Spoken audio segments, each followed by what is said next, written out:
चलो बेटा, अब हम देखते हैं क्रिया। हिंदी जो हम पढ़ते हैं लिखते हैं तो इसमें एक चीज आता है, किसी भी सेंटेंस को जब हम पढ़ते हैं तो सेंटेंस में जब तक हम क्रिया को नहीं जानेंगे तब तक हम चीजों को समझ ही नहीं पाएंगे। तो क्रिया क्या होता है इसके बारे में हम बात करते हैं। क्रिया, इसको इंग्लिश में कहा जाता है वर्ब। क्या कहते हैं? वर्ब। लेकिन इस बात को ना जान के हम हिंदी वाले माध्यम से इसको समझते हैं। क्रिया क्या होता है? जैसे हम बुक में दिया हुआ है, जिन शब्दों से किसी कार्य का होने का बोध होता है उसे हम क्रिया कहते हैं। एक एग्जाम्पल के माध्यम से हम समझते हैं। जैसे हम लिखे मोहन पत्र लिख रहा है। मोहन पत्र लिख रहा है, तो इसमें मोहन तो करता हो गया, मोहन क्या हो गया? मोहन करता हो गया।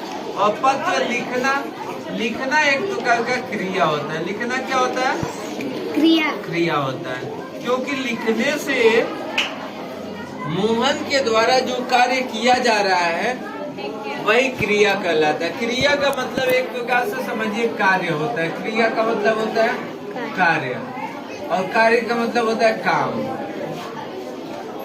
समझ में आ गया? इससे आप समझ जाओगे कि आपको इस क्रिया का मतलब क्या होगा। क्रिया का मतलब कार्य और कार्य का मतलब काम। अगर सेंटेंस में जिसके माध्यम से जो चीज करा जाता है उसी को हम क्रिया कहते हैं। एक और एग्जांपल लेते हैं। राधा गीत गा रही है, तो राधा तो हो गई कर्ता। राधा क्या हो गई? कर्ता हो गई, क्योंकि यह तो काम करने वाली है। यह सेंटेंस में इसका तो भूमिका है, लेकिन इसके द्वारा जो कार्य किया जा रहा है ये कौन सा काम कर रही है? तो गाने का काम कर रही है। तो गाने का जो काम हो रही है, तो गाना जो शब्द है ये क्या कहलाएगा? ये क्रिया कहलाएगा, क्योंकि यही कार्य हो रहा है।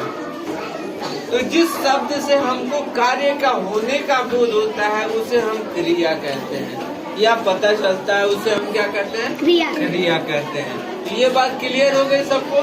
क्रिया का मतलब कोई डाउट नहीं है ना? चलिए एक और एग्जांपल लेते हैं। राजू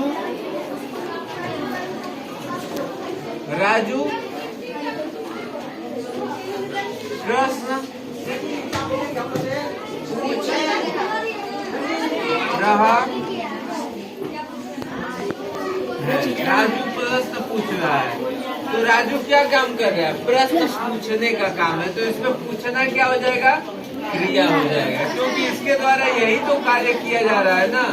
प्रश्न पूछने का, तो पूछना एक प्रकार का क्या हो जाएगा? क्रिया।